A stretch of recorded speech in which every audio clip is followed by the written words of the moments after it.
Hi friends, welcome to my channel. ഇന്ന് ഞാനിവിടെ തയ്യാറാക്കാൻ പോകുന്നത് ഒരു അടിപൊളി പുളിക്കുഴമ്പാണ്. ഇത് തമിഴ്നാട് സ്പെഷ്യലാണ്. അതായത് പുളിക്കുഴമ്പ് ഏതിൽ വേണോ ചെയ്യാം. വെണ്ടയ്ക്ക, കത്തിരിക്ക, മുരിങ്ങയ്ക്ക ഇങ്ങനെയൊക്കെ ചെയ്യാം. പക്ഷെ ഞാൻ ഇന്നിവിടെ ചെയ്യാൻ പോകുന്നത് ചേമ്പിലാണ്, ചേമ്പും കിഴങ്ങിലാണ്. നമുക്കിപ്പോൾ നോക്കാം.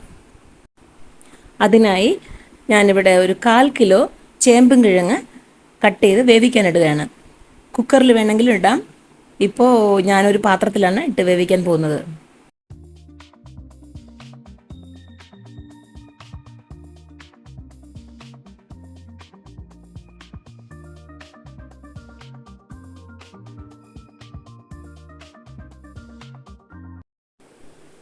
കുറച്ച് ഉപ്പിട്ട് കൊടുക്കാം.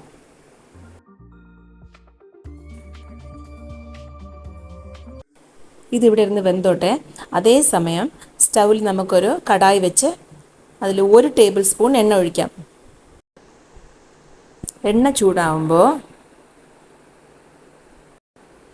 കടുക്, 1 സ്പൂൺ കടുക്, 1 സ്പൂൺ ഉലുവ, 1 സ്പൂൺ ജീരകം, 3 റെഡ് ചില്ലി എന്നിവ ചേർത്ത് വഴറ്റണം.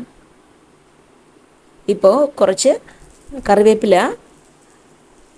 2 വലിയ വെളുത്തുള്ളിയുടെ അല്ലി, ഞാനത് 3ആയിട്ട് കട്ട് ചെയ്ത് വെച്ചിരിക്കുകയാണ്. ഓരോന്നും കുറച്ച് വലിയ അല്ലിയാണ്, അത് കാരണം 3ആയിട്ടോ 4ആയിട്ടൊക്കെ കട്ട് ചെയ്തത്. ഇത് നന്നായിട്ടൊന്ന് വഴറ്റിയെടുക്കണം.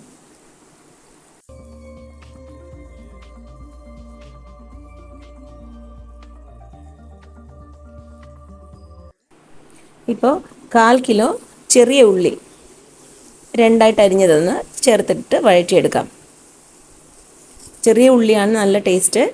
വലിയ ഉള്ളി വേണമെങ്കിലും ചേർക്കാൻ കുഴപ്പമില്ല. പക്ഷെ ആരോഗ്യത്തിനും ടേസ്റ്റിനും ഒക്കെ നല്ലത് ചെറിയ ഉള്ളി തന്നെയാണ്.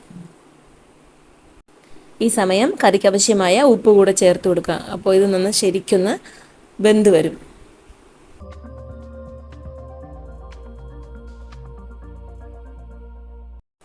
എണ്ണയിൽ ഇങ്ങനെ ഉള്ളിയും വെളുത്തുള്ളിയും ഉലുവയും എല്ലാം കൂടെ ചേർന്നൊരു മണമില്ലേ, ഇത് ചോറ് വേണ്ടാന്ന് പറയുന്ന കുട്ടികൾ കൂടെ ഓടി വരും, വയറ് വിശക്കുന്നേന്ന് പറഞ്ഞ്. അത്രയ്ക്ക് നല്ല മണമാണത്.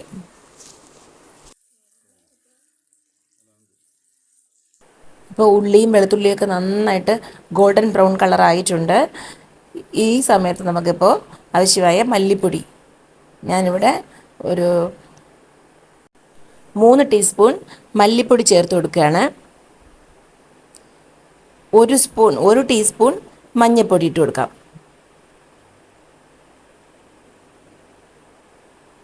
എരിവിനായിട്ട് പെപ്പർ ചേർത്ത് കൊടുക്കുകയാണ്. 3 ടീസ്പൂൺ പെപ്പർ പൊടി ഇട്ട് കൊടുക്കാം. അപ്പോൾ ഇതിനെ നന്നായിട്ടൊന്ന് വഴറ്റി കൊടുക്കാം. ഈ സ്റ്റേജിൽ കറിക്ക് ആവശ്യമായ പുളിവെള്ളം നമുക്ക് ആഡ് ചെയ്ത് കൊടുക്കാം. ഞാനിവിടെ ഒരു ലെമൺ സൈസ്, അതായത് ഒരു വലിയ ലെമണിൻ്റെ സൈസിന് അളവിനാണ് പുളി കലക്കി വെച്ചിരുന്നത്. അത് ആഡ് ചെയ്ത് ഇപ്പം നന്നായിട്ടൊന്ന് ഇളക്കി കൊടുക്കാം. ഇത് പുളിക്കുഴമ്പാണല്ലോ, സോ പുളി തന്നെയാണ് മുന്നിട്ട് നിൽക്കേണ്ടത്. തീരെ വേണ്ട, ആവശ്യത്തിന്. ഇപ്പോൾ നമുക്കിതിലേക്ക് വേവിച്ച് കട്ട് ചെയ്ത് വെച്ചിരിക്കുന്ന കിഴങ്ങ്, അതായത് ചേമ്പും കിഴങ്ങ്, ഇതിട്ട് കൊടുക്കാം. വേണമെങ്കിൽ ഇതുപോലെ നല്ല സ്മാഷ് ചെയ്തിടാം. എനിക്കിങ്ങനെ ഈ പീസസ് അങ്ങനെ കടിക്കുന്നതാണ് ഇഷ്ടം. അത് കാരണം ഞാൻ അങ്ങനെ തന്നെയാണ് ഇടുന്നത്. പീസസ് നല്ല സ്മാഷ് ചെയ്യുകയാണെങ്കിൽ അത് നല്ലൊരു തിക്കായ ഒരു ഗ്രേവി ആയിട്ട് വരും. അതും നന്നായിട്ട് തന്നെ ഇരിക്കും.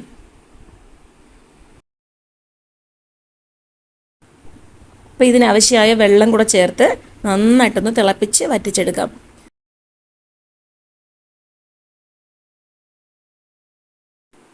ഇതിൽ ഞാൻ കുറച്ചുകൂടെ വെള്ളം ആഡ് ചെയ്യാണ്. ഇത് കിഴങ്ങായത് കാരണം പെട്ടെന്ന് അങ്ങ് തിക്കാവാൻ ചാൻസ് ഉണ്ട്. ഇപ്പോൾ നമുക്ക് ഹൈ ഫ്ലെയിമിൽ വെച്ച് നന്നായിട്ടൊന്ന് തിളപ്പിക്കാം.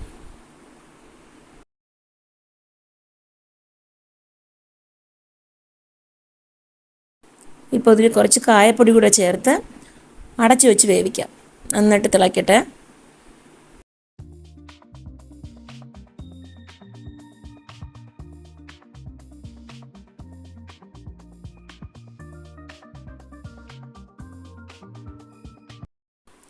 ഇപ്പോൾ നല്ല തിള വന്നിട്ടുണ്ട്. ഇത് തന്നെയാണ് അതിൻ്റെ കറക്റ്റ് പാകം. നല്ല മണം, നല്ലത് കാൽഷ്യം റിച്ച് ആണ് ഇതിൽ. ഇത് തിരുനെൽവേലി സൈഡിലൊക്കെ ഇതുപോലത്തെ കൂട്ടാനൊക്കെയാണ് നല്ല സ്പെഷ്യൽ എന്ന് പറയാം. പുളിക്കുഴമ്പ്, കാരക്കുഴമ്പ്, വത്തക്കുഴമ്പ്, ഇങ്ങനെയൊക്കെ. ദോശയ്ക്കും ചോറിനും ഒക്കെ നന്നായിരിക്കും, ഇഡ്ഡലിക്കും നന്നായിരിക്കും. എല്ലാവരും ഒന്ന് ട്രൈ ചെയ്ത് നോക്കണേ, എന്നിട്ട് കമൻസും തരണം. ഈ വീഡിയോ ഇഷ്ടപ്പെട്ടുവെങ്കിൽ ലൈക്കും സബ്സ്ക്രൈബും ഷെയറും കമൻറ്റും ഒക്കെ ചെയ്തൊന്ന് സപ്പോർട്ട് ചെയ്യണേ. വീണ്ടും അടുത്ത വീഡിയോയിൽ കാണും വരെ ബൈ ഫോർ നൗ.